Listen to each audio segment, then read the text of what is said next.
Well, I want to welcome everyone. Hi, and thank you so much for being here for this conversation today. My name is Cynthia Lovely, and I am the founder and CEO here at Shine. It is truly an honor to welcome each of you here today. For those of you who aren't familiar with the innovative work we're doing at Shine, today you will get to meet some of our members and hear firsthand what the landscape of survivor entrepreneurship is. At Shine, our mission is to resource survivors of trafficking and exploitation with building pathways to financial independence through business classes, coaching, and leadership opportunities. Our work is grounded in a strength-based, co-creative model that respects the richness of our community's diverse backgrounds and ensures that all voices are respected and heard. Today's event is made possible by funding from the Mr. Ballin Foundation, whose mission is to honor victims and support families of heinous crimes through education, training, and financial support. And we are truly grateful for Mr. Ballin's Foundation for making this panel series possible. I hope this discussion provides you with a valuable learning opportunity. As you hear from anti-trafficking leaders and entrepreneurs, I kindly ask that you keep an open mind, be present, and honor this as a safe space for all. And with that, I would like to introduce today's moderator, Mary Bull, who will be guiding us through this discussion and introducing our esteemed panelists. Mary Bull has her master's in public health and specializes in community assessment, program design, and evaluation. She has led program evaluation processes under the STEPS evaluation model, and she is an ally in the anti-trafficking movement, where she utilizes her scientific background for research, writing, and debunking myths about human trafficking. And so, Mary, thank you so much for being our moderator today. And with that, I'm going to pass the mic to you. Thank you. Thank you so much, Cynthia and Shine. I'm so excited to be able to be here today and join this conversation. And the last two webinars were really fantastic, so I can't wait to get into this one. So we're going to start with some introductions. We'll get into the panel discussion, and then at the end, we'll have some brief announcements along with a Q&A and a Mentimeter so that we can have some live discussion about what was just presented to us too. So without further ado, let me start by introducing our panelists. Our first panelist is Jasmine Brown. Jasmine is the CEO and founder of Operation Give Back, is a former foster youth, survivor of homelessness, sex trafficking, and the criminal justice system. She is a Bay Area native and community leader whose personal and professional experience guides the work and mission of Operation Give Back. Operation Give Back is a social purpose corporation that educates organizations in the community on how to create solutions for marginalized and vulnerable populations. Through trainings, podcasts, and curricula that address the experiences of people of color navigating systems of oppression, organizational and community leaders can gain the skills necessary to become a part of the solution. Our next panelist is Dominique Brown. Dominique is the founder of Unique Cares that offers Black hair care products and services to at-risk youth and survivors of human trafficking. And our final panelist is Bianca Ramos. Bianca is a social impact consultant at Mosaic Consulting Company that specializes in the following topics: social interactions, social engagement, and social justice, and more. In their free time, they enjoy beading, painting, and drawing humans. As an entrepreneur, they aim to cultivate change and creativity with community members who honor the humanity of the global majority. And those are our amazing panelists that we'll get to hear from in just a moment.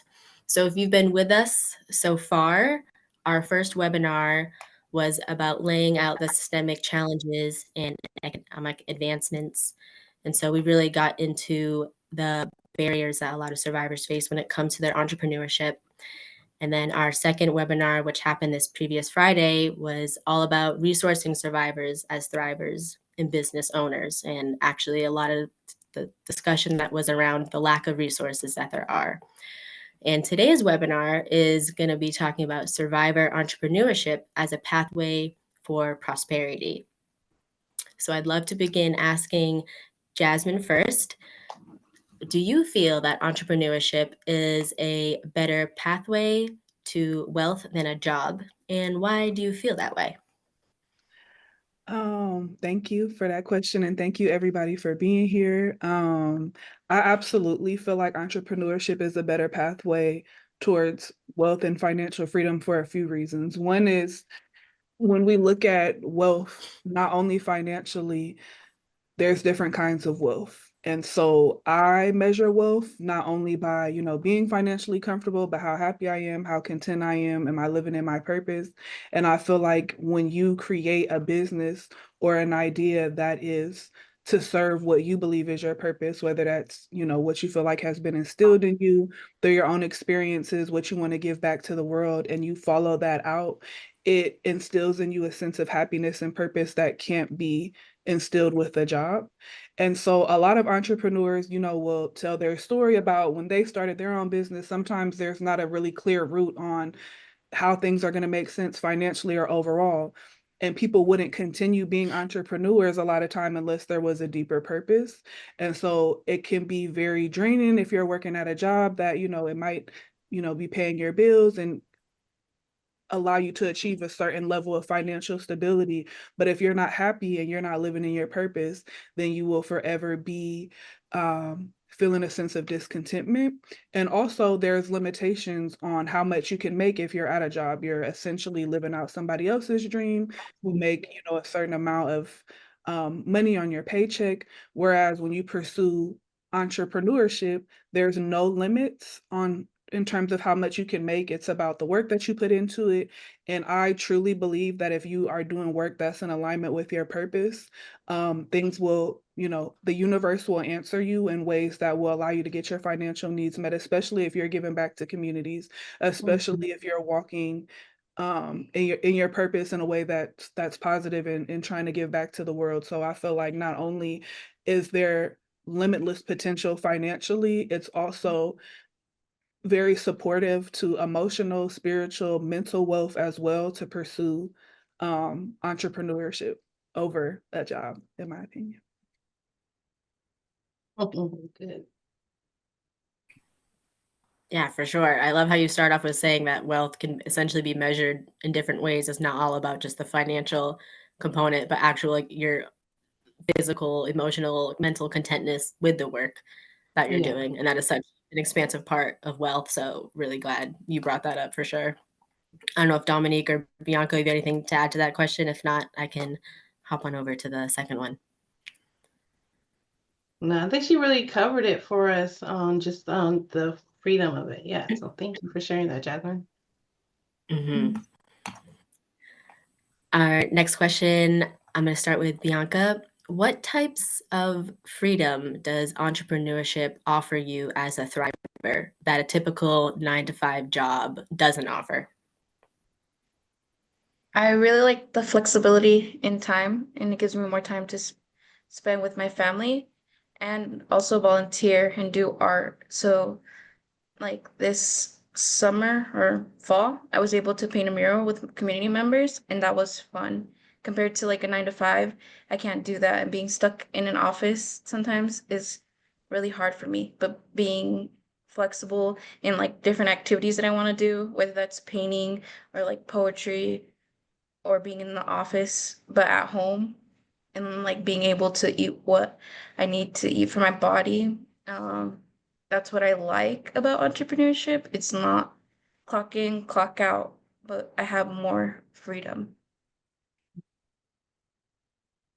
Yeah, and I agree with Bianca. I think what I enjoy most about entrepreneurship is like just the freedom of creativity and just embarking on doing something that you actually love doing. Like, unfortunately, I have to do both. Like, I work a 9 to 5 and I pursuing my entrepreneurship.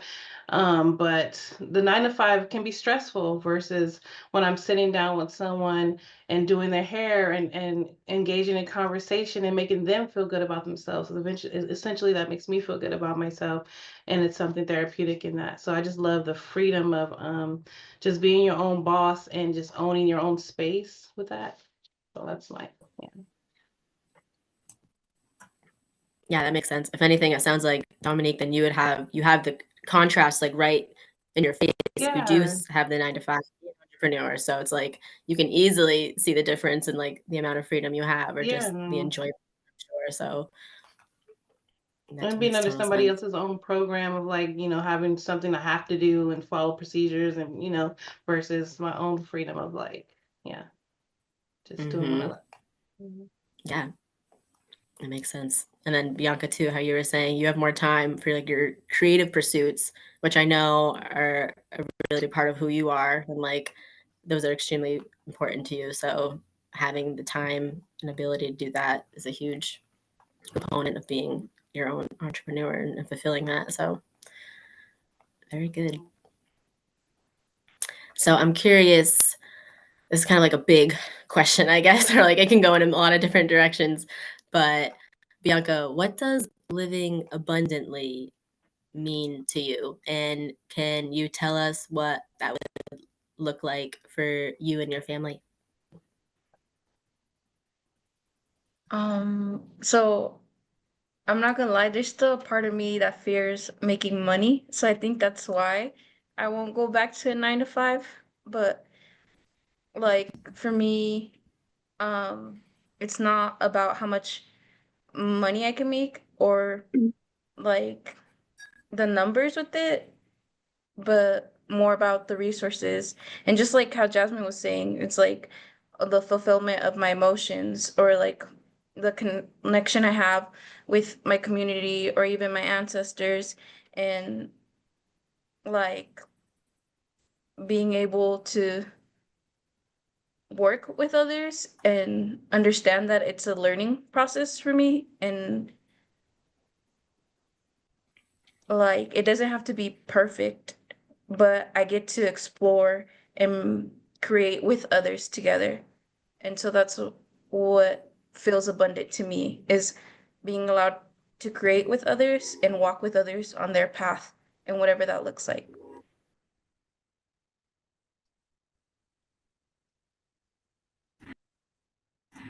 Sorry, little mute, unmute action going there. But yeah, that's huge. Again, kind of like the creative process that you were saying before. Dominique or Jasmine, either of you have any idea of what you think living abundantly means to you or what that looks like now? You want to? Yes. Okay. No, like I just really resonate with Bianca's answer, and I feel like when we create vision boards and try to plan out our future and things, sometimes we have really specific ideas of what abundance look like, what financial freedom looks like.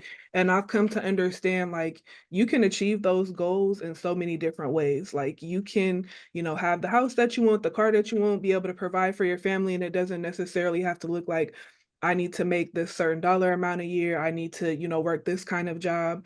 And so for me, being abundant means having the life that I want, regardless of, what needs to be in place to be there. I just want to be comfortable. I want my son to be comfortable. I want to be living a life of purpose.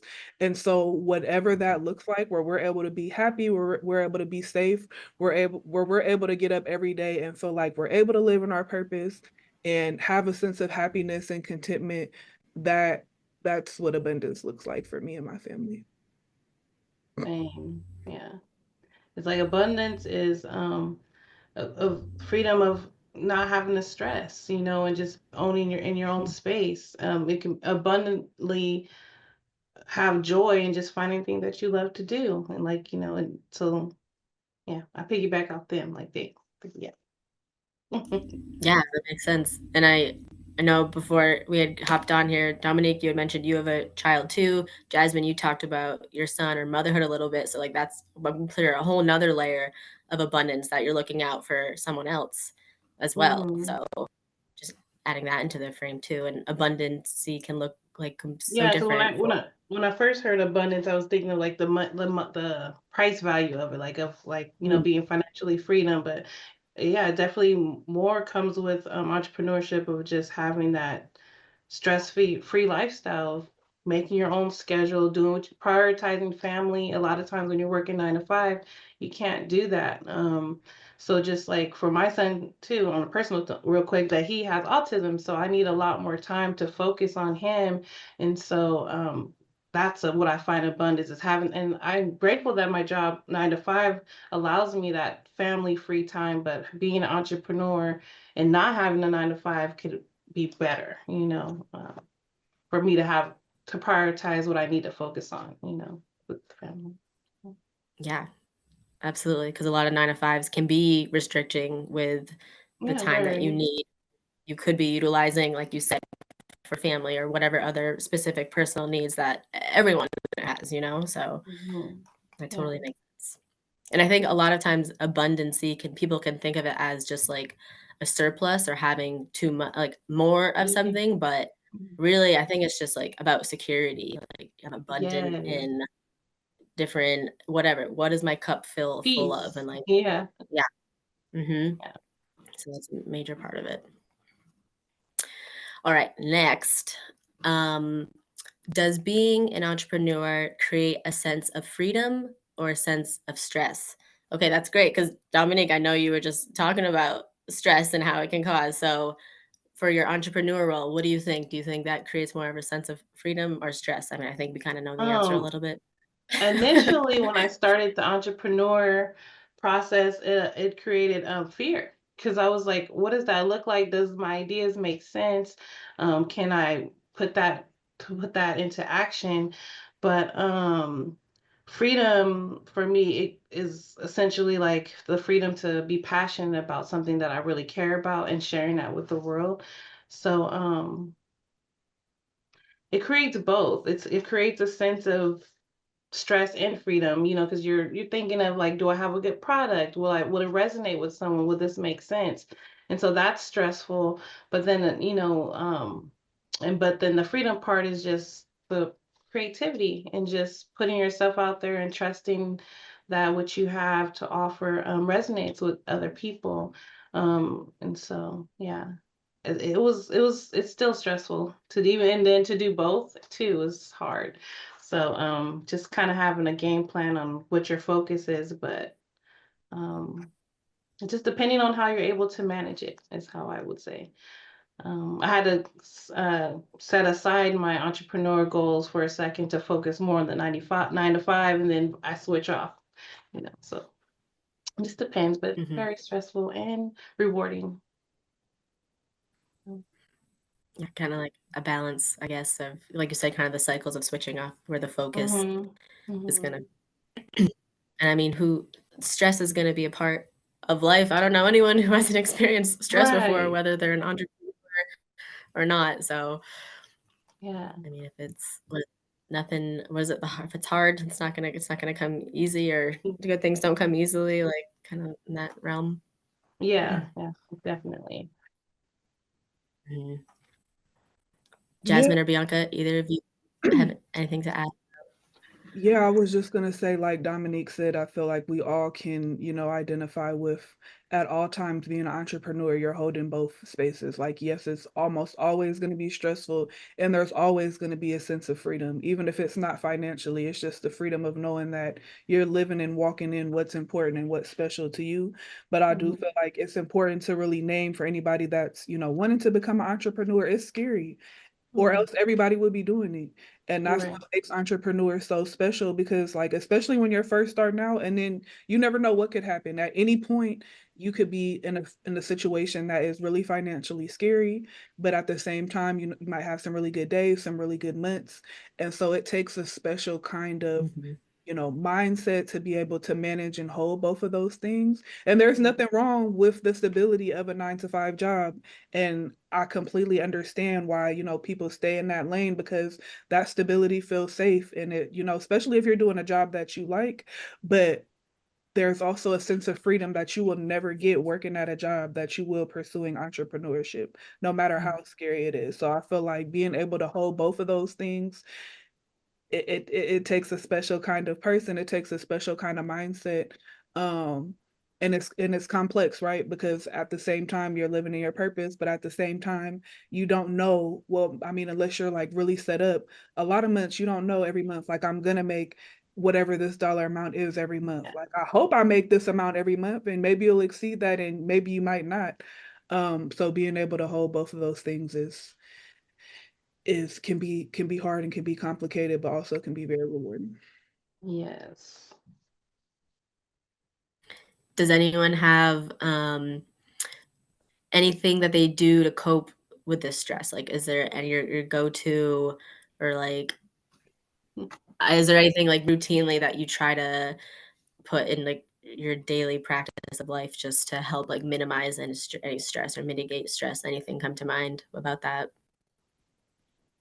I think the first thing comes to my mind is being a person of faith, and just kind of like meditating on that and just reminding myself that I'm here to fulfill a purpose, and that when I do feel discouraged, that just to take on what I can, and just do what I can, and what I can't, I can't.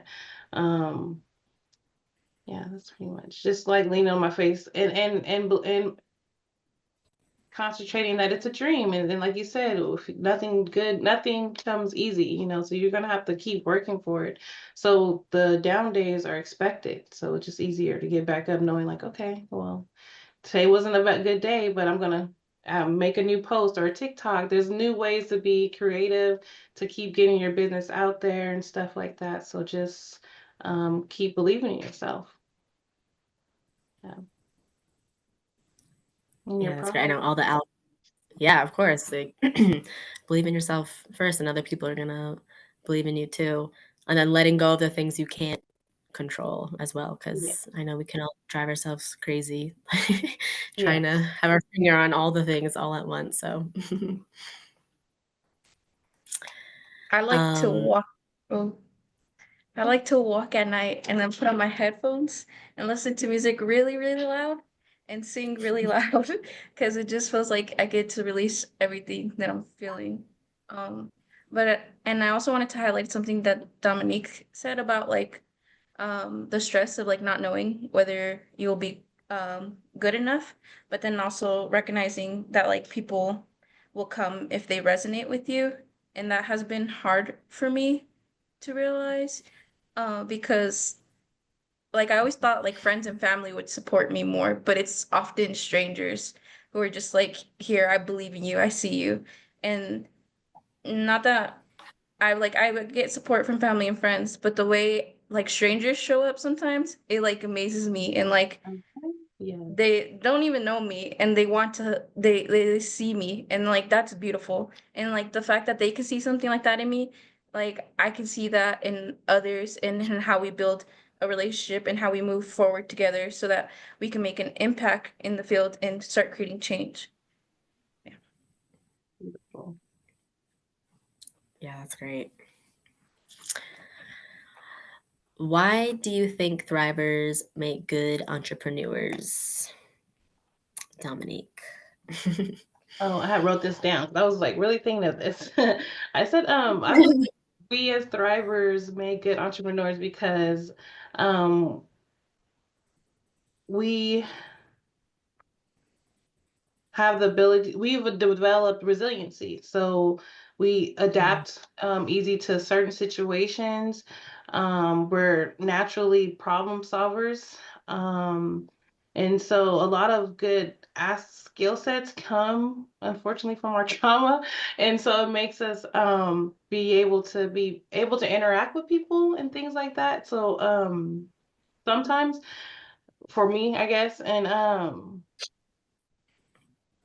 just the drive, I feel like depending on, it's like proving yourself, like redeeming yourself is what I'm trying to say. Like you have this second chance where, okay, like I've made a mistake, I've done some things, and now I'm here to right my wrongs and prove to the world that I'm adequate enough, I'm capable to be an equal. And so I think that that's what makes thrivers good entrepreneurs, is that they just don't give up. Because obviously, for them to become a thriver, they had to overcome obstacles and to get somewhere. So for them and for us to be in a place where we're ready to share with the world our passions and put ourselves out there, it just speaks volumes. And so, and I think it just resonates with everyone.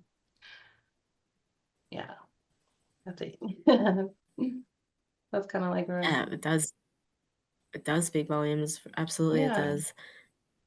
Jasmine or Bianca, you kind of disagree with what Dominique is saying? How do you feel after hearing what she said? Absolutely agree with everything. And that was a very powerful answer. And I just love to hear thrivers talking about other thrivers, because it's a special community, and it's also like just very empowering that we see each other, and like we don't all have the same story and the same background, but we know we've been through some things other people might not necessarily have the same experience around, and to speak life into each other is just it's just special. So I just really appreciate y'all answering. To piggyback off what Dominique was saying, like as thrivers, a lot of us are coming from certain kind of environments. A lot of us are coming from poverty and have system involvement in different things. And when that is what your experience is, growing up are just that, all you learn to be very resourceful. You learn to take care of yourself and fill your needs in ways that you have to get creative around.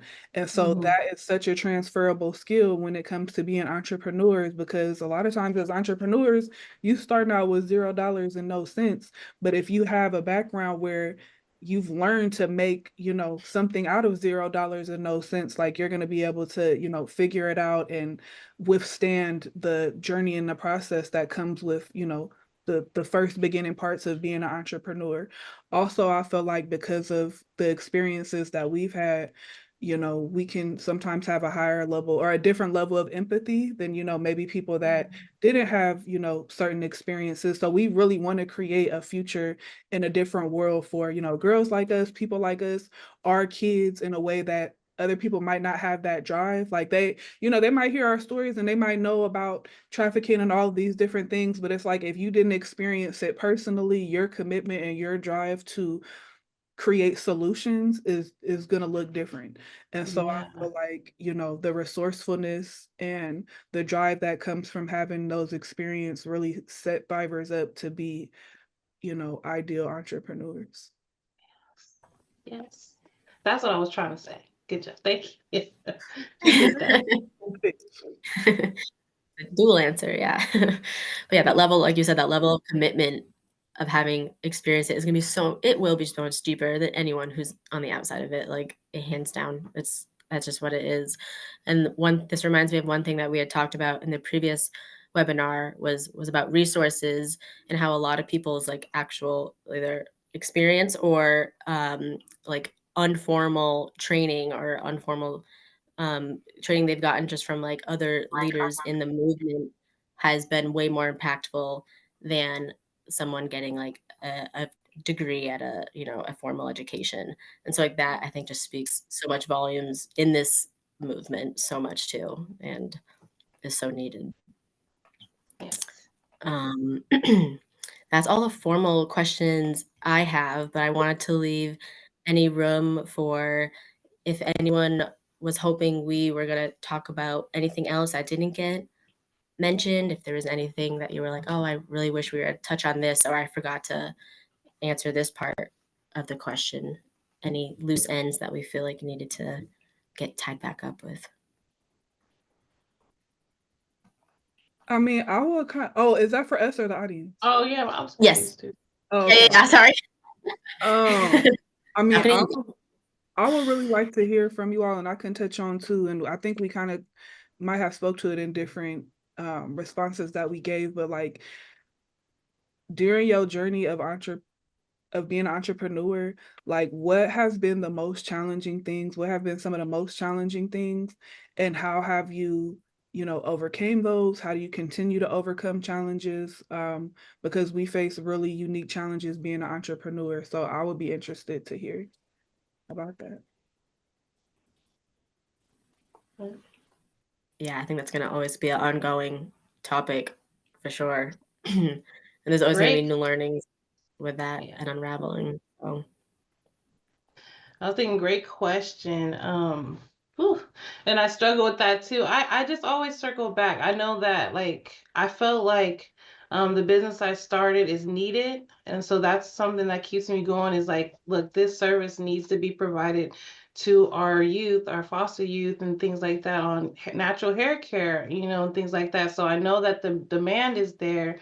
Um, but it gets discouraging sometimes, where I'm like, okay, I have to, like I said, you guys know I'm working two double things, so I have to focus more on my 9 to 5 and that because that's the steady income, that's the thing. But I just don't lose sight on what my mission was, why I wanted to start the business. And so for me, it's just not losing sight. And a lot of times I put it on the back burner, but but I know it's there. And so I remind myself like, hey, get to it, like make that a priority. And then I kind of see my logo everywhere, so I put it on my mirror. And so I remind myself like, you are an entrepreneur now, you have a business that's valuable that can help change lives. So just don't forget about it. It's like, that's fine. I get nervous. No, I like that's a that. great Put the idea. logo there, yeah. Mhm. Yeah. Yeah. A constant reminder. Yeah, constant reminder. Especially because it's not So steady either for me. So it's like it's kind of like if I have a client, or if there's a need that needs to be met, then okay, I'll do some braids.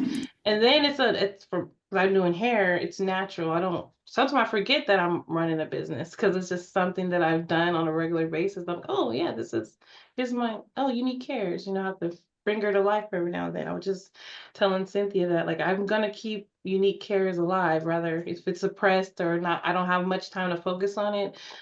It's definitely a dream of mine that I want to see people and young adults and everyone have services and buy some of my products. Yeah, so that's a yeah, plug. Anybody want some hair oil? Yeah. yeah. Please plug away. Well, Yeah. that kind of fits perfectly into the next thing I was going to say. Was there anything about your business you'd like to share regarding either? I mean, I know there's different services and products and things that you guys have going on, but whether it's an upcoming event or fundraiser or needs that your business have, like now is a time to put that ask or plug out there, please. So I highly encourage all of you to do something like that. Well, I can say that Operation Give Back, we do a few different things, but my main focus is equipping nonprofit professionals with tools to provide equitable services to clients. So to, thrivers and other populations, making sure if they don't have that background personally, they have the language, they have, the trauma-informed skills to be able to do it. But on our website, and one of the larger goals is to, and it actually says 2025, so we'll see if it happens. I want to be able to provide employment opportunities to thrivers and other communities that might face barriers to employment. And so what I would like those opportunities to look like is, us going out into the community and providing homeless and at-risk populations with basic needs materials. So I guess there's a few things that are kind of high priority. Is one, donations to pass out that could look like umbrellas, new hygiene supplies, socks, things like that, so that we can, start building up our stock and go out into the community and provide those materials to people that need them. But then also any other resources that can help us along the way, anything from grants to, helping us advance our social media. To any of that, even if you know of any nonprofits that could benefit from having training services. I think those are some of the priorities right now for Operation Get That's great. Thanks for sharing. Dominique, anything you can think of about unique care that is a Um, need or any more no, plugs? I think if we Sure. can help I'm not able to help me right now, just think about some of your local agencies that's foster agencies that's providing services, that's providing care for foster youth, and donate basic need items, shampoo, conditioner, and be mindful of cultural backgrounds and different hair care needs. So if they might need some edge control or a wide tooth comb, things that are for um, African American girls and women of color. And so when you're dropping off donations and things like that, lotion and body oils are things that that are needed. And if you can't get to Unique's Care, just go to your local foster agencies and just donate, because those kids need those things and they don't have them. So that's what I want. That's what I'm trying to do, is just provide basic hair care needs and services to our foster youth. So, yeah. Thank you. Yeah, thank you. That's huge. For me, I want to create a podcast. So if anybody wants to work together, I think that would be cool. And um also like host maybe poetry night someday. Either whether that's like virtual or like um an art event with people.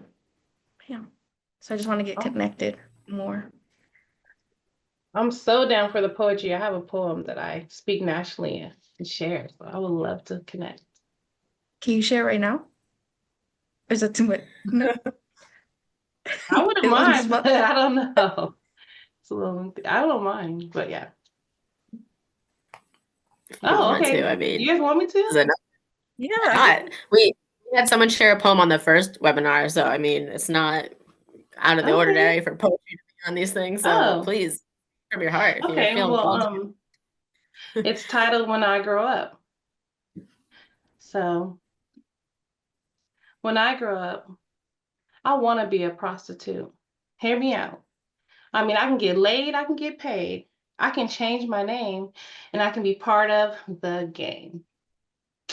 I'm sure that got your attention. Well, that's good, because I need you to pay close attention, because that statement is so far from the truth. I actually wanted to be a veterinarian, but there's people that believe that. They see a girl in the streets and mumble, that's her life. I mean, she must have wanted that. If I were her, I would just leave. Yeah, I say those people are simply naive, because what they don't see is that hidden pain. And what they don't know is that hidden pain. What they can't see are the invisible chains. See, for me, I was a young girl who just wanted to play. But on my grandfather's lap, I was forced to stay. And when I was asked questions about what happened, I became too afraid to say, well, Grandpa, he, or was it we? No, he. Hmm. Holding secrets, that only led to dark holes and a lost soul. See, I was a young girl with goals, but I was constantly told, you won't amount to anything. Yeah, you too fat, you too black, and you're dumb. So hearing words like that can only make your spirit become numb. But somehow I managed to smile for our family pictures. I even found some friends and we took some adventures. I excelled in school just to keep it cool, but right on the age of 16, I had my eyes on grown men. I don't know, with them I was able to pretend. Do grown-up things and have romantic flings. There was an empty space and a void that became too hard to avoid. And then this day came, 7/11/2005. You usually get free Slurpees that day. But I fell flat on my face. I tell you now, mother's love is too hard to replace. I had lost my best friend. She was my only protector. And now they're telling me, just grow up, Dom, and try to reflect her. Her shoes are too big, so I try to neglect her. And I turn my back on faith like, God, how could you let her? Oh no, troubles don't last always, Dom. Yeah, whatever. I started running fast to dead ends. I did drugs to get thin, and then I ran into him. Him, the only one who made me feel good enough. The only one who made me feel tough. The only one who said enough was enough. Y'all here doing it for free. You might as well just do it for me. Baby, listen, I will take care of you. See, I know you tired of living off of couch to couch and going without. Baby, I don't do this for clout. We can get this money and start balling out. Sounded good to me. So I tatted his name so I can make it plain. I was done with the lames. Tired of playing games. It's time to get to the game. But there I was feeling like I was getting hit by trains. Because trading pain for pain, that's not a gain, that's a loss. And I had him as my boss with no benefits. Ooh, girl, I got so sick of it. No bail, dirty jail cells. I couldn't even get a phone call. Heavy tears would flow. I got down so low, up was the only way I can go. Finally had to get to this point where I just fell to my knees. And the only words that came out was, God, just please get me out of this so I can aim to please you. So here I am now, 13 years later, sitting here in front of you. I have a lot of burdens, but great victories. It's a confession of my heart like a beautiful symphony. I'm here to tell you if God can do it for me, the best is only ahead of you. So you find you a team like Shine that's going to root for you. Break every chain, sons and daughters of the King. And if you can't remember but one thing, just know that you are loved. You have value, you're important, you mean something. So you keep fighting to the end, my sisters, my brothers, my friends. That's it. Girl. Woo. Okay. You're not gonna mess my makeup up today. That was so powerful, like, Thank you. whew, and amazing. You a Thank great you. writer, and it was just, yeah, wow. Thank Moving you. mountains. Thanks for letting me Everybody share. said, wow, wow, wow, wow, wow. Yeah, Beautiful. like I'm so happy you shared that. Wow. Thank Everyone needs to hear this. you. I'm Oh, trying to get wow. it videographed or something. I just play with it. But God came to me in my dream. I was always dibbling, dabbling with poetry, Bianca. So I would love to come to your poetry class. But that was from like while my sleep. I was graduating the program at Breaking the Chains, and like it was like God was like, say this, and it just came out, and then I shared it, and then I just haven't been able to stop. Everybody's like, no, I need you. And then I share with my girls when I first meet them. That's a way for me to connect with them, and so instantly they just feel safe, like and then they're able to talk with me, and it's I know it's God, and it's just beautiful. So thank you. Thank you. So powerful. Thank you so much. Bianca, I'm glad you asked her to share her poem. Thank you. Maybe we should have a poetry webinar one of these days, but Yes, that'll be fun. Wow. Thank you. So I know a lot of people are just starting out in their entrepreneurship journey as they'll be seeing this or seeking some advice. So I just wanted to see if any of you had any advice for someone who's like just starting on their entrepreneurship journey. I think Jennifer had put something in the chat earlier about, just starting their own business. So is there anything that comes to mind about going back to your mindset of when you were first starting? Any advice you could give to someone who's just starting on their own entrepreneurship journey? And then I'll stop asking questions for now. Maybe. I feel like one thing that was really helpful starting out and has carried me along the way is, first of all, identifying what your purpose is.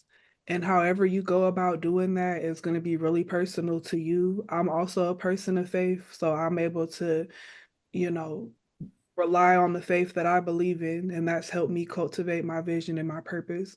But that could be something, as simple as creating a vision board, or, just engage, like intaking podcasts and magazines, and finding what speaks to you and makes you excited, so that, when times get rough as an entrepreneur, you can always fall back on why this is important, why this is, my purpose. But I feel like, having a purpose is even more important than having an education. Having an education is absolutely important. But it's like you could, go to school for 12 years, and then you can get into a job that, you're ultimately unhappy for the rest of your life. But if you are doing something that's in alignment with your purpose, it's going to make the most difficult days worth it. And so early on, really being really clear around it. I want to do this to serve this kind of community, or I want to do this to have this kind of result, and this is why it's important to me. Writing it down, being really clear around that, and that'll also help you, like, break down whatever next steps that you need to move forward. But being really clear around what your purpose is, why or why it's important to you, and then breaking that into small steps would be my advice for people just starting out. Yeah. That's great advice. Anything else to add before we're wrapping it up?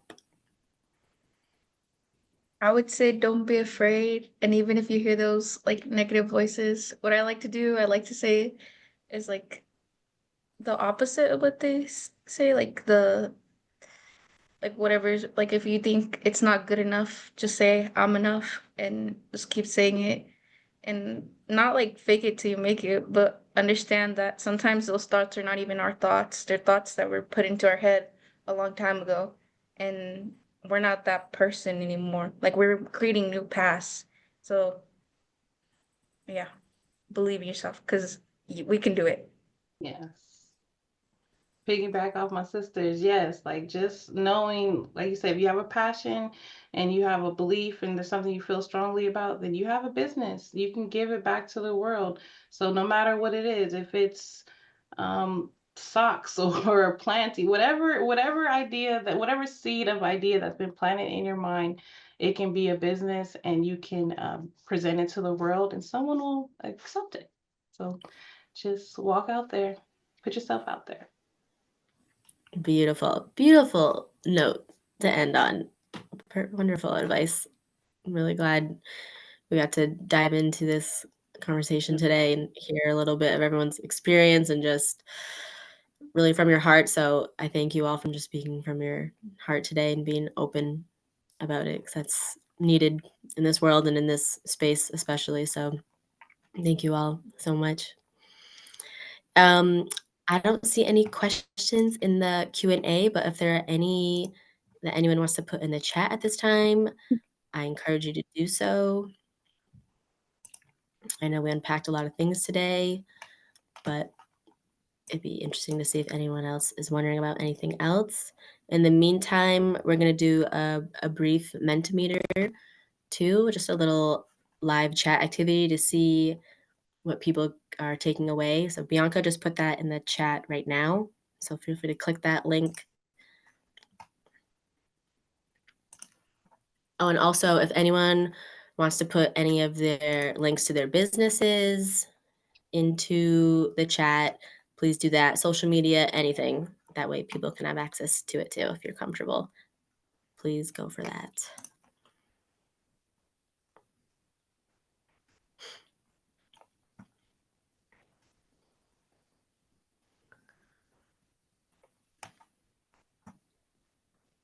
All right, so everyone can just enter, a word, what's one piece of information or word that you're taking away from this panel discussion.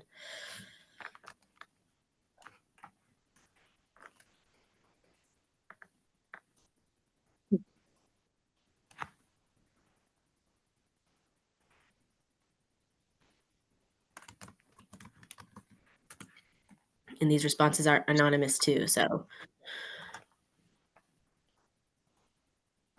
Even do it.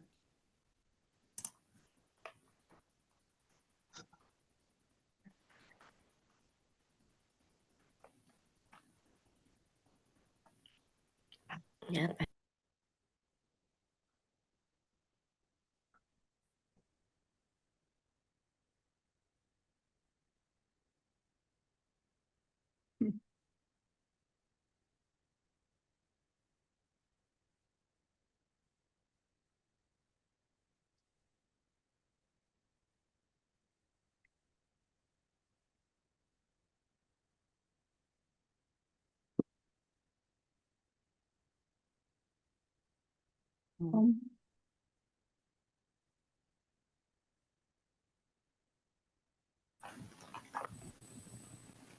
Someone said hope in the chat. Bass.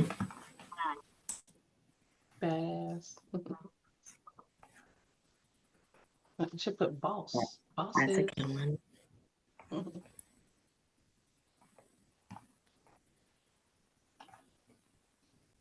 want to go to the next question? Yeah, let's go to the next one.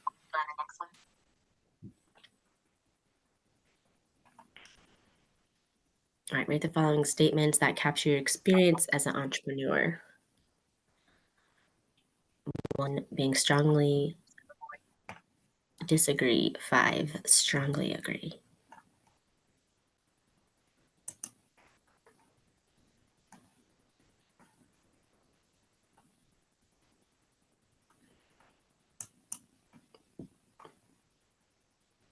Here's another question. Cynthia asked, what is one thing you think the public has wrong about survivors as entrepreneurs? Any stigma comes to mind that we need to overcome?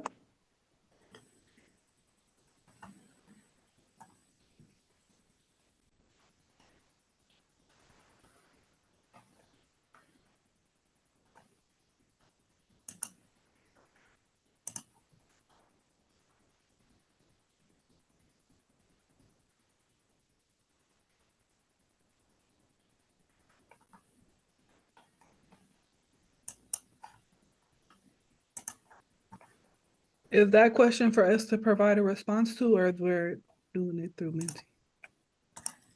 Yeah, that one's just open for any of the panelists to answer.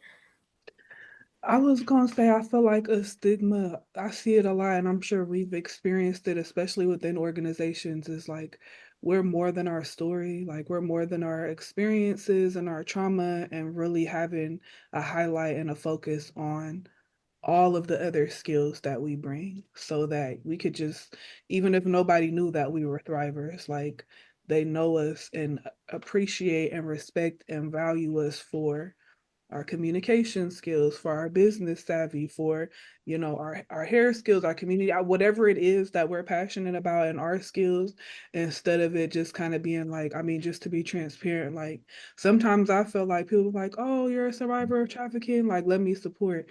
And that really just, it doesn't feel good at all, because I know I'm all of these other things. And so I get a lot of feedback like that from other thrivers. And so I feel like that's a stigma that comes with being a thriver and an entrepreneur. And that sometimes, I was thinking about that too, and when the question came up, and you're right, Jasmine. I feel like they think it was like the damsel in this distress, like like they have this like savior. We get this like we need to be saved in the complex, and then once we've kind of be made our way to the thriver side,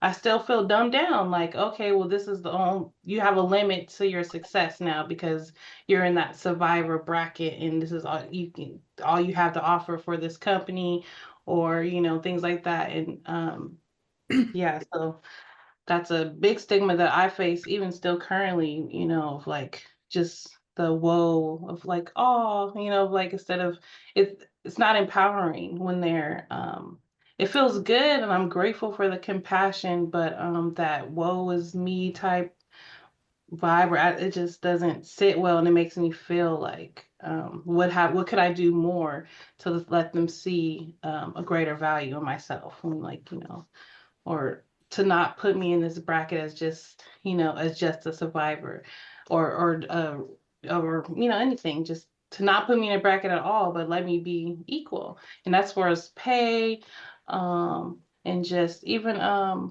friendship. I feel like people, even with my coworkers, I think they get they worry about saying the wrong things and something like that. So I feel like they're on eggshells as well.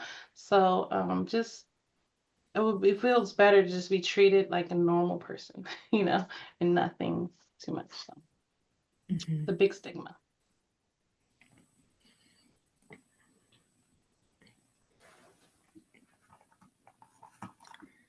All right, so this one, how can Shine or other organizations support survivors in their path to entrepreneurship? Hmm. I mean, I feel like Shine does obviously a really good job at it, but it kind of, what we were just talking about is value entrepreneurs for their passion around being an entrepreneur, and have that be the focus, and not their trauma, kind of like we talked about. But I was also going to say, I guess it depends, because some people are coming in at different levels of like healing, and maybe some people want a level of support and advocacy that you know Right. maybe other people don't want. But just being mindful of like you said about your coworkers, like sometimes it makes me feel uncomfortable that you scared to say stuff around me, like just to be Yeah. treated as like a human, not a thriver, even though we are a thriver, being a human first. um The path many Shine members choose. Mm. Yeah. And also like investing in thrivers and any entrepreneur that's starting out, not just because we're thrivers, but if you're an entrepreneur, period, starting out, like a lot of times we be broke, especially like if you coming from poverty or anything like that. And I recognize a lot of organizations that want to help are often nonprofits and have a limited funding themselves. But sometimes like that's really the biggest resource to help folks get to that next step is a literal investment of any kind, in my opinion. Mm-hmm. Very true. Yeah, meeting people where they're at. We're all human at the end of the day, so let's just start there. Yeah, that's it. Well, we are just about out of time for our webinar, our third webinar in this series. So again, I am so honored to be able to be a part of these conversations, and such 1,000 thank yous to Bianca, Jasmine, and Dominique for being here and opening your heart today, for sharing poetry today. I'm so unexpected and beautiful. Like, oh, I want to hear more now. Thank you, webinar attendees, whether you're watching in live time or this recording. This wouldn't be possible without you all either. So look out for some more information from Shine in their newsletter about any other upcoming events and how you can support any of the panelists that shared their voices in this series. So thank you all so much for joining us today. I know all the love, all the hearts. Thank you. Thank you.